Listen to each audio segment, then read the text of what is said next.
Sa iba pang ulat, ipagpapatuloy ngayong araw ng Korte Suprema ang oral arguments kaugnay ng usapin sa Disbursement Acceleration Program o ang DAP. Ang buong ulat ihatid sa atin ang aming kasamang si Joseph Parafina live via phone patch mula sa Korte Suprema. Joseph, magandang hapon sa iyo. Magandang hapon, kasama ang JC Tumpak dyan. Itutuloy nga ngayong araw na ito dito sa Korte Suprema ang oral argument kaugnay po naman sa controversial na Disbursement Acceleration Program o DAP. Ngayong araw po ay naasang maglalahad ng argumento sa ikatlong pagdinig ang Kongreso para po naman ilahad ng kanilang panig para depensahan ang legalidad ng programa.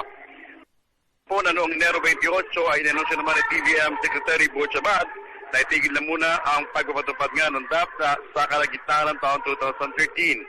Ay po kay Abad, kung nyo matatandaan, inaabandon na po ng gobyerno ang DAP dahil nabot na ng pamahalaan ng layunin para naman po sa ekonomiya sa paggamit ng 149 billion pesos na halaga ng DAP sa mga nakalipas na mga taon.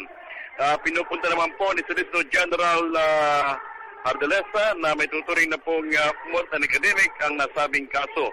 Sa ngayon po ay may siyam na petisyon na naka-petisyon po dito sa DAP, dito po naman sa Korte Suprema. Kung mapapansin po ninyo sa background, may malakas na matinig na kayong napapakinggan. Yan po ay kasabay ng pagpapagawa naman ngayon ng isang malaking rally ng mga militanteng grupo hinggil po sa nasabing usapin at ang pagiling din sa Korte Suprema na hindi na payagan pa kailanman na makapagtaas ng singil ang Meralco. Report mula sa Korte Suprema, ako si Joseph Parafina para sa Telebisyon ng Bayan.